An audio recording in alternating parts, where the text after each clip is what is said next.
नमस्कार सबाइके आशा करছি সবাই ভালো আছো। সিম্পল আর খুবই ইজি একটা এক কারির রেসিপি তোমাদের সাথে আজকে শেয়ার করব।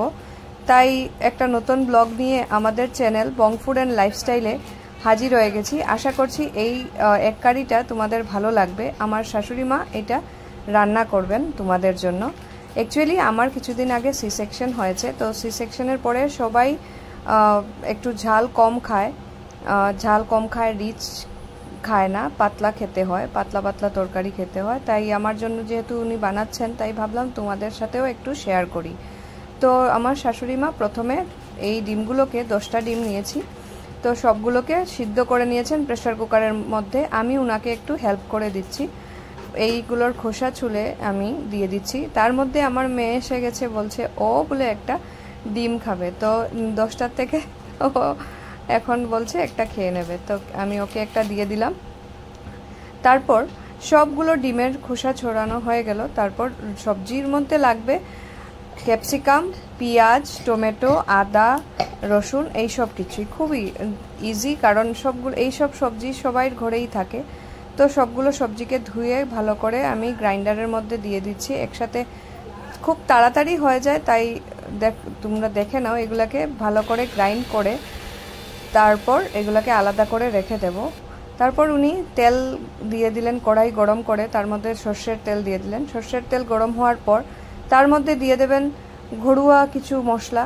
তার মধ্যে দিয়ে দিচ্ছেন তেজপাতা, জিরা আর কিছু গরম মশলাকে ভালো করে গুঁড়া করে দিয়ে দিলেন। তারপর এইগুলো যখন গরম হয়ে যাবে, একটু ভাজা ভাজা হয়ে যাবে, তার মধ্যে দিয়ে দেবেন পিউরেটা, যেটা আগে গ্রাইন্ডারে আমি করে রেখেছিলাম। তারপর এইগুলোকে ভালো করে ভাজা ভাজা করতে হবে, যাতে এইগুলো থেকে ভালো করে তেল বেরিয়ে আসে, একটু মানে শুকনো হয়ে যায়, জলটা শুকিয়ে যায়। ততক্ষণ পর্যন্ত ভালো করে এটাকে নাড়াচাড়া করে ভেজে নিতে হবে।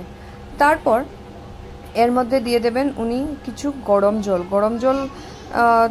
আমরা ঘরের মধ্যে সবসময় সব তরকারিতেই কি করি, গরম জল দেই। গরম জল দিলে একটু তাড়াতাড়ি হয়ে যায়, তাই গরম জল দিয়ে তার মধ্যে ক্যাপসিকাম দিলেন, দিয়ে একটু দেখা যাচ্ছে আরেকটু জল দিলে ভালো হয়। তারপর উনি আবার একটু জল দিয়ে ওইটা তোমরা তোমাদের আন্দাজ মতোই দিয়ে দিবেন। ক্যাপসিকাম কিন্তু উনি একটাই দিয়েছেন, একটা ক্যাপসিকাম, 2টা টমেটো আর একটা রসুনের খোয়া তোমরা নিজের ইচ্ছা মতো 1-2টা দিতে পারো। আর পেঁয়াজ দিয়েছেন 4-5টার মতো। আর কিছুই না, খুবই সিম্পল কিছু সবজি দিয়ে দিলেন। ভালো করে সিদ্ধ করে ঢাকা দিয়ে সিদ্ধ করে 5 মিনিটের মতো উনি ঢেকে রেখেছিলেন। তার মধ্যে এখন ঢাকনা উঠিয়ে এখন ওইটার মধ্যে দিয়ে দিচ্ছেন ডিমগুলো একটা একটা করে।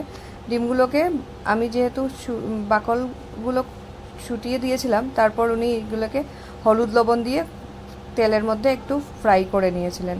তারপর হয়ে গেল খুবই হেলদি আর খুবই টেস্টি একটা এক কারি। তোমরা সবাই বানিয়ে খেও, আর শরীরের জন্য খুবই ভালো। একদমই রিচ না, একটু ঝোল টাইপের। এই সব খাওয়া দাওয়া কিন্তু আফটার সি সেকশন খুবই ভালো। তাই চলো আজকের জন্য এইখানেই শেষ করছি। সবাই ভালো থাকবে, আর রেসিপিটা কীরকম লাগলো নিশ্চয়ই জানি।